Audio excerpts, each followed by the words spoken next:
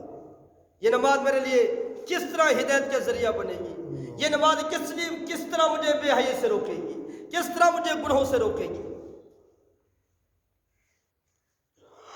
ایک اللہ والے نماز پڑھ رہے ہیں، گھر کو آگ لگ گئی، باہر کے لوگ آگے دروازے توڑ کے اندر آئے، آگ کو بجھایا، لیکن اللہ والے نماز میں مصروف ہیں۔ جب نماز سے فارغ ہوئے بھی کیا ہوا؟ تو تیرے گھر کو آگ لگ رہی، پتہ نہیں کہتے نہیں میں تو اپنے رب سے ملاقات کرنے والا ہوں۔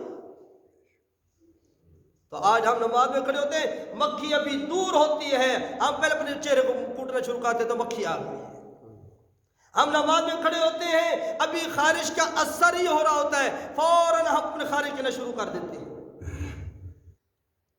اور عملے کثیر کرتے ہیں۔ قیام میں کھڑے ہیں، ایک دفعہ یوں گاڑی کو پھیر لیا، پھر یوں کر لیا، پھر ٹوپی سیدھی کر لی، پھر کہتے ہیں عملے کثیر سے نماز ٹوٹ جاتی ہے، ہمیں پتہ ہی نہیں۔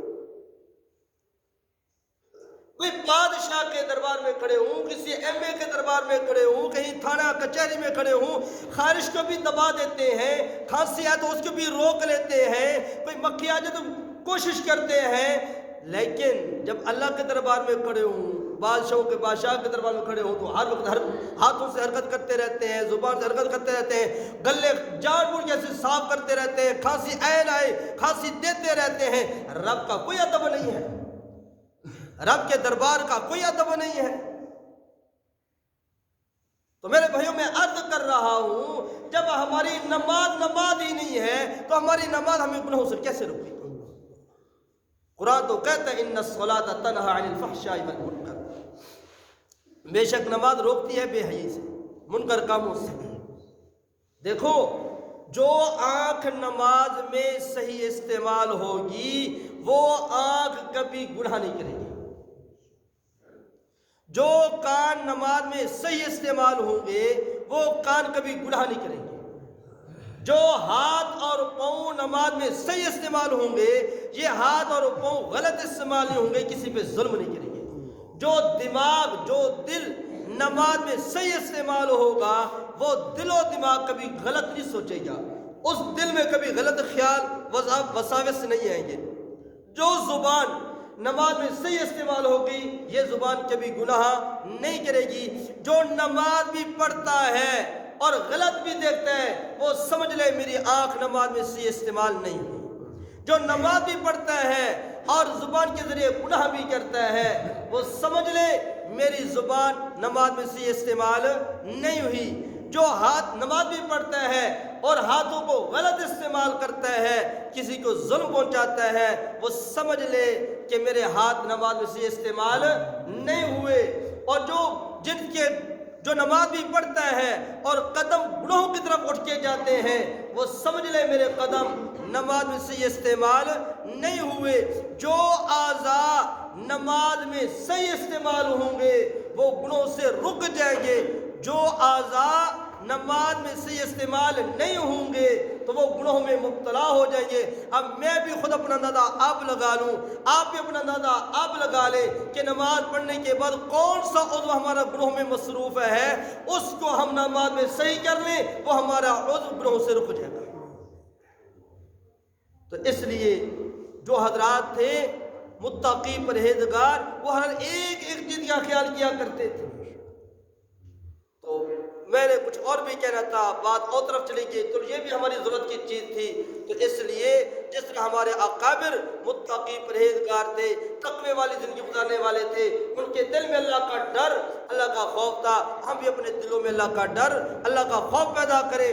جب اللہ کا ڈر اللہ کا خوف ہمارے دل میں آ گیا پھر اللہ کا ہر ایک حکم ماننا بھی ہمارے لیے آسان ہوگا، نبی کے طریقے پہ چلنا بھی ہمارے لیے آسان ہوگا، اور اللہ دنیا بھی ہمارے لیے راحت کا ذریعہ بنائیں گے اور آخرت بھی ہماری اچھی فرمائیں گے۔ اللہ رب العالمین سے دعا ہے جو کہا سنا گیا اللہ تعالی ہم سب کو اخلاص کے ساتھ عمل کرنے کی توفیق عطا فرمائے۔